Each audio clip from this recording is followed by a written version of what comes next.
So we got to go out and be childless parents in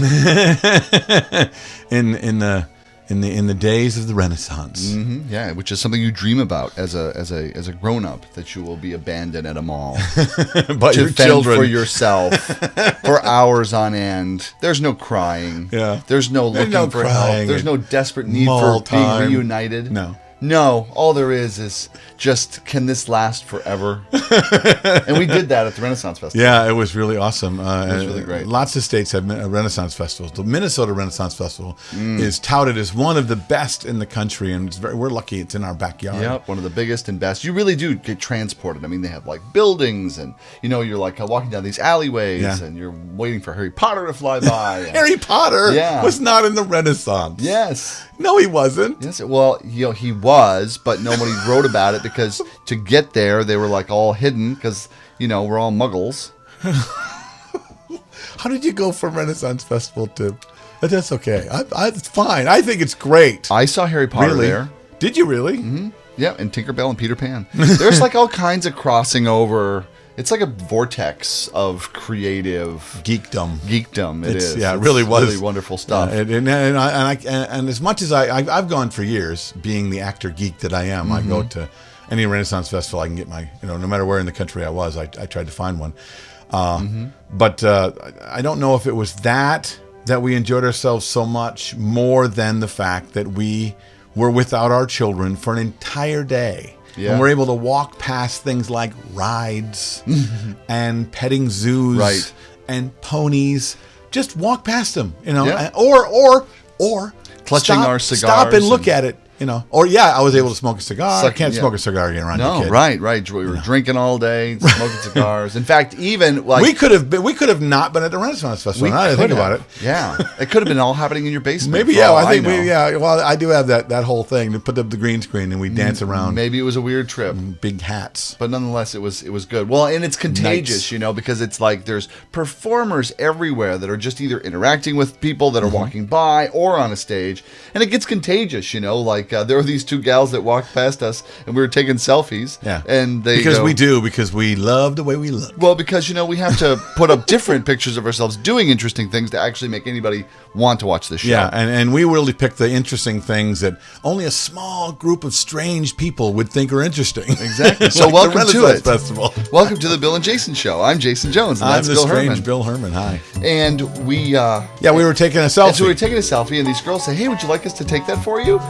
And so we're like, "Sure." And then Bill walks around behind them, and I'm like, "Okay, I know where he's going with this." And then we hold it up and we do a selfie with all four of them. Right. I'm like, "Here, hold my cigar." And she made the most awful face, like, it was awesome. "Oh, you're handing me your cigar?" And it's like the looks of confusion and wondering, should we run? And like all these things flashing in their eyes. All that happened before I snapped the picture, sadly. Awesome. So they were looking all happy, like, this is normal? And that's such a Minnesota thing to do. Such a Minnesota thing to do. Like, oh, well, gosh, they're taking a picture. We must act normal, even though this is totally not normal. Right. And this all happened while our wives were in looking at a pottery thing. And then afterwards, it gets posted and they go, who are these people? Right. Where weren't we at the Renaissance Festival? Where were we when you were having this party? It was pretty awesome. Well, it's so funny. It's like, and I wonder if this let's make this abnormal thing normal. Mm-hmm. Is this an Upper Midwest thing, or is this an everywhere thing? I think it's honestly, I think it's a Renaissance Festival thing. I think it was like an entire day of improv. Okay, everybody there. If you don't come in the world of yes and, you just feel annoyed and attacked all day. Yeah. Honestly, you got to come there with when people come up to you and they bow to your service, or they come running at you with fistfuls of mud, or whatever. If you're not into yes and, then you're just running for the exit. Right. Because it can feel like you're being attacked all day, or it feels like you're being included in the joke all day, or the story, or whatever that is. And this is why the shops do so well, because all the frightened people run in there, and then they're like, well, I've been in here an hour, I should probably buy something. Right. As they're like making small talk, going like, are you going to buy something now? Well, that's why my wife goes in there, because I'm diving into the yes and everywhere we go, and she's like, "Oh dear Lord, I think I'll go in the store over there and buy a feather." Right. Let's just do some shopping. Yeah, look for me in the feather store. Right. Well, I used to try to make it be abnormal things normal, much more than I do now. Yeah. I distinctly remember a time in my life where if the phone rang in the middle of the night, I would answer it hello? Hey, hi. Yeah. Were you sleeping? No. I always sit up at 3:30 in the morning doing absolutely nothing, waiting for the phone to ring to have a great conversation with you. How are you doing? I'm pretending I wasn't sleeping. Right. Who does that? Why would you do that? Everybody, for some reason. Do you do that? No, I'm fine. I'm good. I'm awake. What's up? Yeah, I guess I kind of do. I never sleep. I'm a robot. I kind of do. Of course, now I turn my phone off, so I'm not bugged in the middle of the night, but, See, now I've just been much more strategic about it. So it's were you sleeping? Should I let you go back to sleep? No, not at all. Yeah. That's kind of how that goes. I have done that one. The option. Yeah, were you sleeping? No. Yeah. Are you tired? No. It's practice. Yeah, you are. Duh. Click. Yeah, it's all practice for when your kids call from jail. Well, one of the coolest things about the festival, as well as especially as a performer, someone who performs for a living, whether it be for weddings or whether it be on stage or whatever, is you've got this concentrated world of people with these commitment driven stories that they're living in such a way that you can see their story going through, whether it be our friend Carr Hagerman, who was at last year's Mobile Beat, one of the speakers there, and a good close friend of mine for a long time. He's the creative director at the Minnesota Renaissance Festival, and I think he did that for a while at the Texas Renaissance Festival, if I'm not He catches mistaken. all the rats. Right. And his character is the rat catcher, which really for the longest time didn't really even have a stage show. He was a street performer. He still does do the street performing. Right, he does. But and the became one of the stage. single most popular characters there because of the commitment to this character and the story of who he was and why he was there. Which we talk about on a regular basis with the entertainment experience when it just comes to, if you're going to stand in front of an audience, know who you are, know why you're there, and know where you're going. Right. So your ego, you can disappear, and then you can just put everything into the commitment of creating that character. Right. Exactly. And here it's times 10 because he's creating something that's not of himself. This character of a person, and he could tell you, like any of the other actors at this festival, they've done a character study of it to tell you exactly their first name, their last name, how they were born, where they were born, who their parents were, the life that they went through, the towns that they lived in, whether they got education or whether they didn't, what kind of tragedies had gone through their life, all those backstory history to be able to put them in the situation they're in now. Yeah. And then with all of that story and all of that, why am I here and why am I a part of this and why should you be watching me?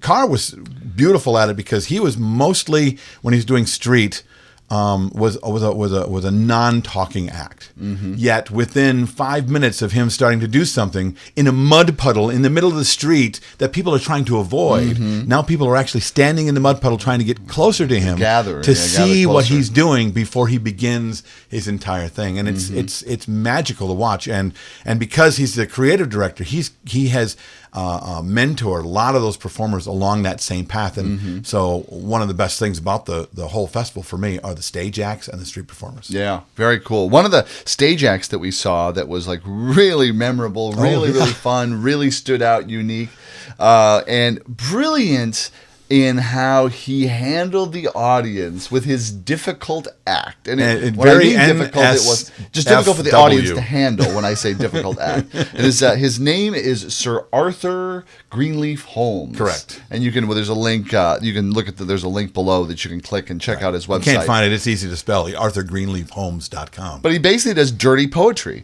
Really filthy, dirty poetry. What he calls wildly inappropriate. Wildly inappropriate, yeah. I mean, pushing everybody, doing his best to push everybody's limits in the audience. Right. He goes far beyond all of those limits. Yes. I think at some point during the show, you sit there you've almost been dared to get up and leave. Yes. Oh, and yes. Then you stand. You'll sit there just in defiance of that. Oh, there's nothing you can say that will. I know that in any other situation you've pushed me well past the boundaries of good taste. Mm-hmm. Yeah. But in this situation, I'm going to prove to you that I can listen to this, laugh at it, and then thank you afterwards. Right, exactly. Like shake my head and like I can't believe I'm laughing and enjoying this, This whole character was really, really amazing. And what was really most impressive to me about his performance wasn't that he was just being offensive. Like a lot of comics think like if I'm just offensive, like I will, they'll think I'm funny. And the more offensive I can be, the more funny it'll be. Yeah, dirty jokes are always funny, right? Which isn't necessarily true. I mean, that's why like you'll hear a comic go like, oh, I'm going to go to a pedophilia joke. And everybody's like, there's nothing funny about that. You know what I mean?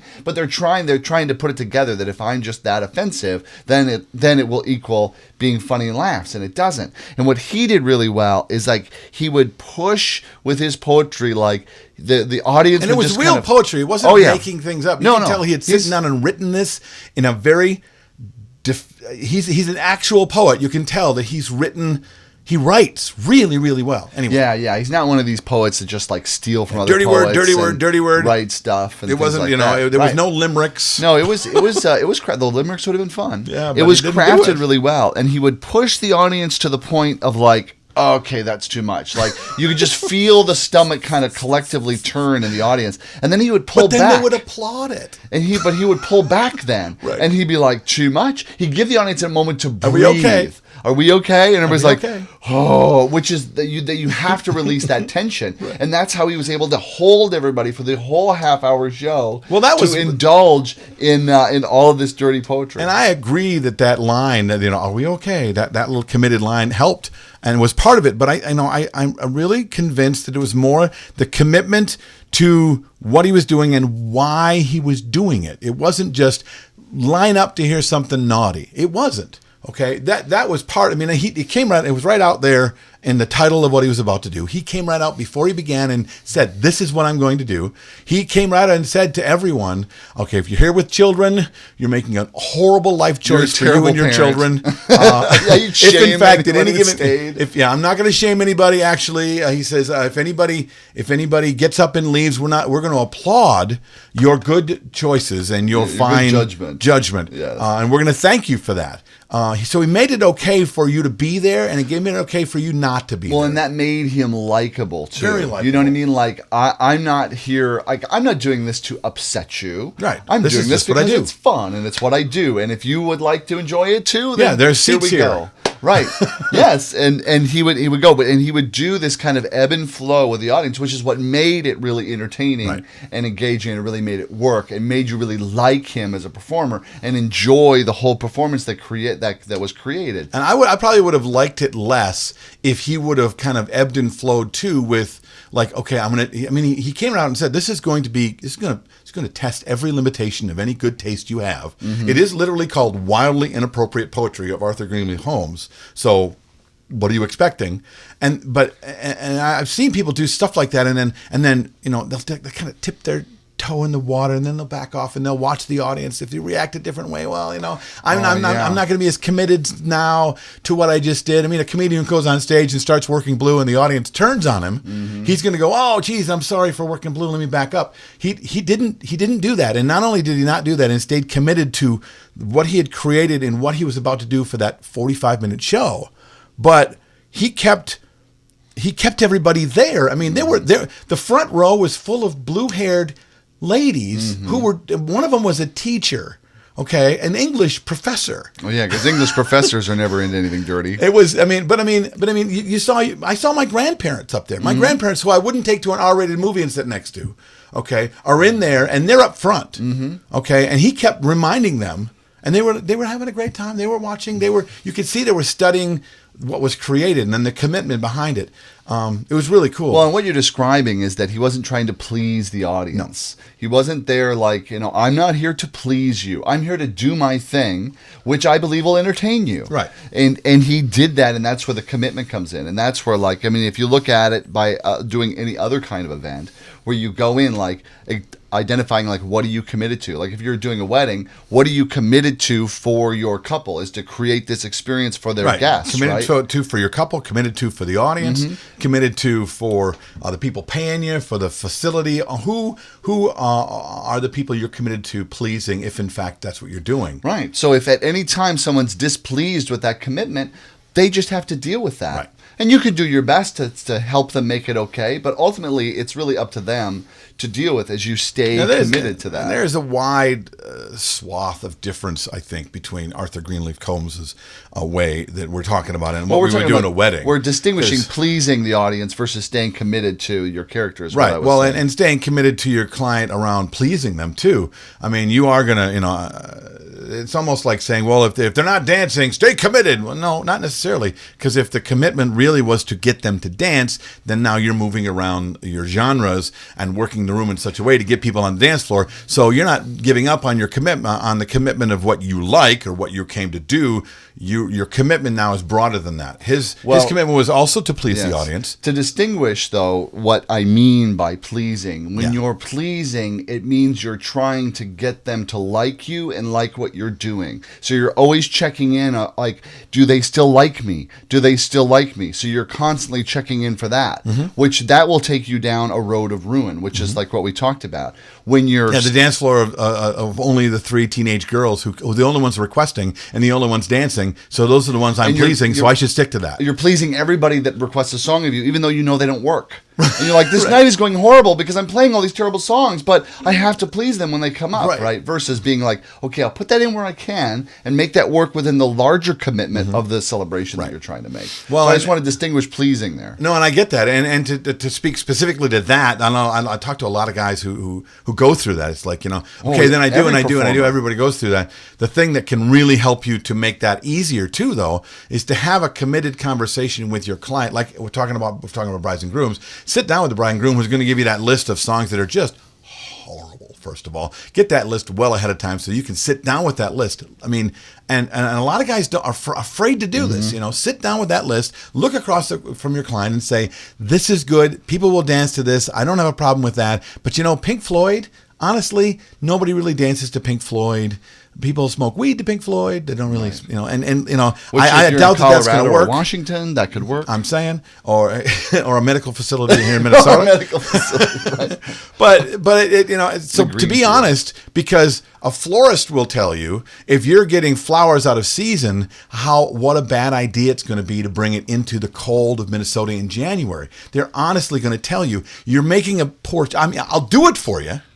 But I'm the expert. I'm telling you, bringing lilies into December, it's going to cost you a lot of money, and it may or may not do well if it hits any kind of cold weather. Same thing is, I can play that song for you, but it may or may not do well on your dance floor. So keep in mind that's a choice you're making over and above my advice to you about what's going to work. Yeah, I mean, one of the ways that I've learned to handle that is I will say, this is what's likely to happen if I do this and this, based upon my experience doing that. Is that the experience you want? And it makes it really easy. Then they're empowered. They can choose, and they're like, oh, well, if nobody ever dances to any of those songs, do we want that? And then they're dealing with the right question, which is like, do we want that experience or not? Not whose songs or choices are better. Or I was at a wedding last week and I heard all these songs, and I hear these songs at every wedding, so I don't want any of these songs. Yeah, I don't want the ones. Okay, I don't want the ones that work. Don't play any of the ones that work. I know everybody danced, but I hate seeing that. Okay, I got it. But that your guests will be asking, your grandma's going to want to hear the Electric Slide. I don't like it either. I've played it more times than you're ever going to hear it, lady, but I know that it works. That's every band that plays it knows it works. So you're going to take it out of the repertoire. That means I got to tell anybody who asks for it, and they will, no matter how hip your crowd is, no matter how, my friends will never ask for the YMCA. Every wedding, somebody asks for that horrible song.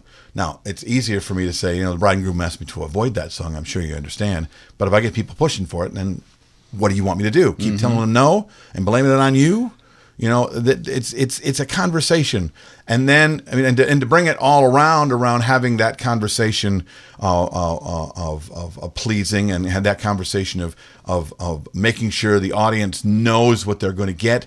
And I'm the expert, so you should know what you're going to get before we get there.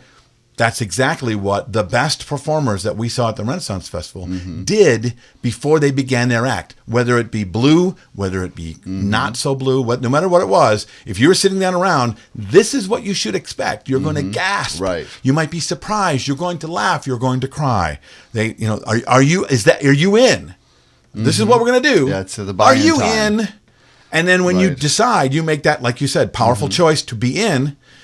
As a performer, you can't really do bad. Yeah, and what you're describing with how you handle music with clients and things like that is another example of the difference between that as a committed stance of like, I want to create the best possible outcome. So from my experience, let's put this together and look at what you want so that you get the outcome you want and they get to choose. That's being committed to creating an outcome. Right. Versus the opposite of pleasing, which would be like, no problem, I'll play all of those. And then stand there and play them and go, these are the worst. This is going to be the suckiest I dance could have ever. told them. I could have told them it was going to be horrible. It was terrible, but whatever. Instead of actually telling them. I'm doing what they want because I'm pleasing them. So what do you think? Are you a pleaser? Are you not a pleaser? Have you been that in the past? Yeah. What is your commitment around who you are, what you do as a job, as a parent, as a person in the world? We want to know. Write it down in the comments below. Send us a message on Facebook. Like us on Facebook or tweet us on Twitter. We would love to know. I'm Bill Hermann. That's Jason Jones. And thanks for watching the Bill and Jason Show. Broadcasting from high atop planet Earth at a rate of 96 kilobytes sampled per second over the interweb in an effort to stop glorifying being busy. This has been an entertainment experience production.